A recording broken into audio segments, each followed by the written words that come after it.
We want to make sure that when people go to healthcare facilities in Virginia, that they have confidence and trust that they will receive quality of care and that they are safe in those environments. The state's highest-ranking health officials say change is coming to protect some of Virginia's most vulnerable, nursing home residents. We feel really good that we're going to leave this industry better than we found it. Health and Human Resources Secretary Janet Kelly and State Health Commissioner Dr. Karen Shelton sat down with CBS 6 for exclusive interviews to discuss Governor Glenn Youngkin's newest executive order. It aims to strengthen the oversight of nursing facilities across the Commonwealth. I think we all realized as people were coming forward, and thank you for your reporting on this to kind of help shine a light, but as others came forward and the complaints mounted, something different needs to be done, something more has to be done. The governor's order comes after a year of CBS 6's investigative reporting into the health department's shortcomings and holding facilities accountable. We've highlighted the voices of many family members with concerns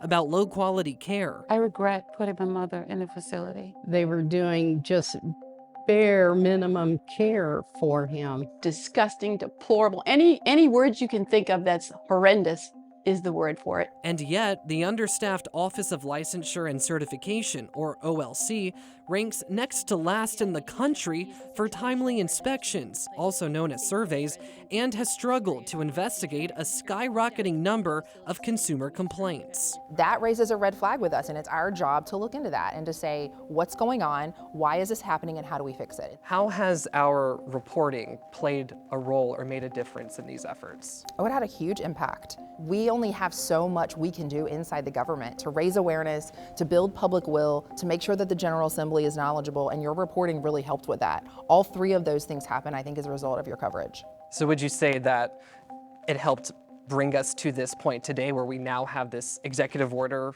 on the books? Absolutely. The executive order directs the OLC to automate and modernize its operations, including the process for handling complaints, to accelerate training initiatives, and to fill all of its open inspector positions by December 31st. The vacancy rate currently sits at 42%. And do you think it's a doable goal to have all these vacancies filled by the end of the year? We are pushing our hardest and we look to achieve that goal. The order also establishes a Nursing Home Accountability and Oversight Advisory Board.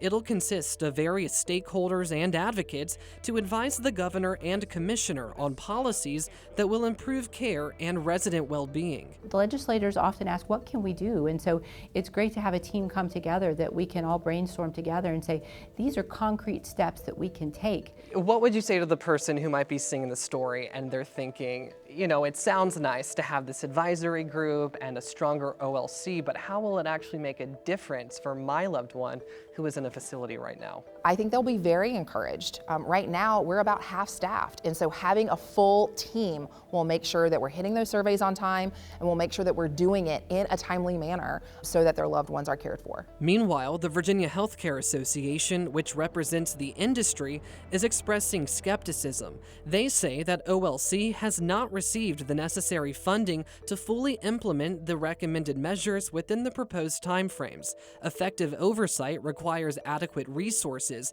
and without them, the success of these initiatives will be limited.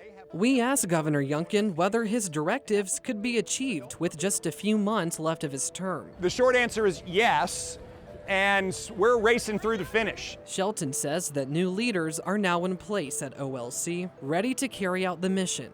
And to those who have voiced their desire for change, she says she listened. The voices matter, and these voices coming forward has been very instrumental.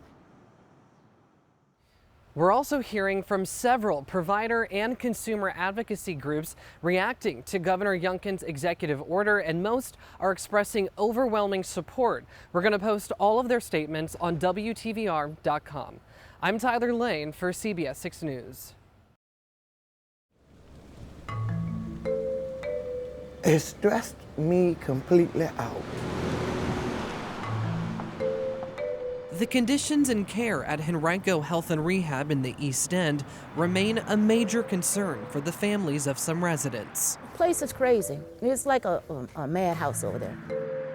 Among the documented complaints, Slow responses to call bells, residents sitting in their own waste for long periods of time, and medication errors. If you're not taking care of them to get them healthy, how are they safe? This has been placed by CMS as a special focus facility. Regulators have now identified this facility as Virginia's worst performing nursing home and enrolled it into a federal program reserved for so-called special focus facilities that rarely address underlying systemic problems that give rise to repeated cycles of serious deficiencies which pose risks to residents' health and safety. Persistent record of noncompliance leading to poor quality of care. In the last 2 years, state inspectors have cited the facility for violations including neglecting incontinence care, inadequate staffing levels, and 4 instances of sexual abuse against residents. And the Centers for Medicare and Medicaid Services have imposed fines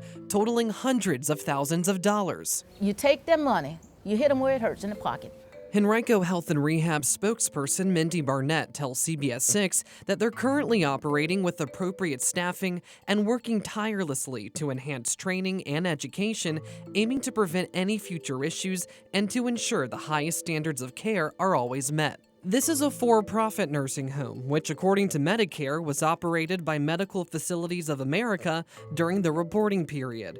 MFA had more than 30 other facilities across Virginia in its portfolio, and that includes Colonial Heights Rehabilitation, Glen Burnie, and Westport, all of which have recently been subject to enforcement actions. However, Barnett says the facility is independently owned and operated. The first problem would be Medicaid. Medicaid stop paying them, I bet you get their act together, because most of their patients are Medicaid. CBS 6 obtained cost reports to track how the facility has been spending its money, since most of the nursing home's residents are insured through the taxpayer-funded programs Medicare and Medicaid.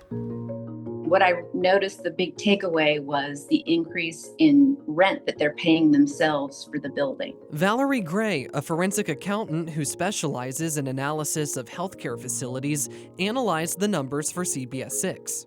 She first points to rent money that Henrico Health and Rehab paid to another company under the same ownership, which is called a related party transaction. And so they control, what they charge themselves for rent. And the cost of that rent has gone up significantly from $1.6 million in 2022 to $3.1 million in 2024. Those numbers in blue are much higher than the figures in green, which represent what Medicaid would cap Henrico's rent and capital cost at using its fair rental value system. It's an exceptionally huge increase. In the last year of the current ownership, the rent comprised 20.5% of their total operating expense. So one of every $5 spent to run the facility was leaving the facility to go pay rent to the owners through another LLC. So what does this mean for the money left over for direct care? Fewer dollars that are going to go to take care of the people that they have accepted into their care. Barnett tells me the capital expenses are justified as the facility spent over $500,000 to upgrade the care center following a 2021 change in ownership. She says that included new beds, comfortable new chairs, and new oxygen concentrators. Barnett also says these investments and current market conditions resulted in a rent increase, which includes interest, insurance, property taxes, and certain maintenance expenses to the owner of the building. When asked whether the real estate cost limited resources for direct care, Barnett did not provide an answer. When I see that and realize what has happened and the complaints and the sexual violations as a part of that, it's egregious, just appalled that those kind of funds are going toward a LLC or maybe a building, but not providing the care for the individuals who are in that building. State Delegate Dolores McQuinn represents the area where Henrico Health and Rehab is located.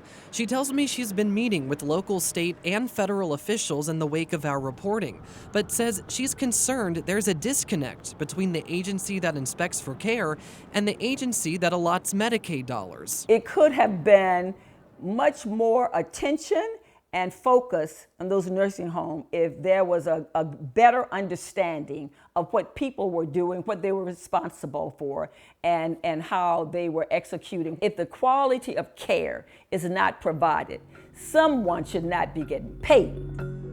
While the facility claimed an overall $141,000 loss in 2024, Gray says that does not account for any potential profit the owners made from the related party transactions. Generally, what they're doing is transferring the profit to another entity, so it makes it look like the nursing home isn't making any money. If this sounds familiar, we previously reported that Colonial Heights Rehab, which again is owned by the same company and has been the subject of 2 elder abuse investigations, raised its rent payments to a related party landlord from $2.6 million in 2022 to $6.1 million in 2024. Barnett told us that was believed to be fair market value, but lawmakers in that district say they're alarmed. And there's a lot of these bookkeeping tricks that are being used that are siphoning money away from where the money should be going, which is patient care, and being used as profits. Recent research shows similar trends across the industry, including a 2024 Federal Inspector General report, which suggests that some owners and private investors do not properly disclose or adjust related party costs, resulting in overstated expenses and underreported profits. To address this, a handful of states have passed laws requiring a certain percentage of revenues to be spent on direct patient care. Is that something you think Virginia should consider? Absolutely. We're going to be demanding that there be a restructuring of this situation. Should we expect that you will be introducing legislation? You can, I promise you, I will be introducing legislation. I promise you. Encouraging news to those who say their aging family members deserve better. They need to say, hey, let's be accountable to where the money is going. That's our loved ones that they supposed to take great care of. I'm Tyler Layne for CBS 6 News.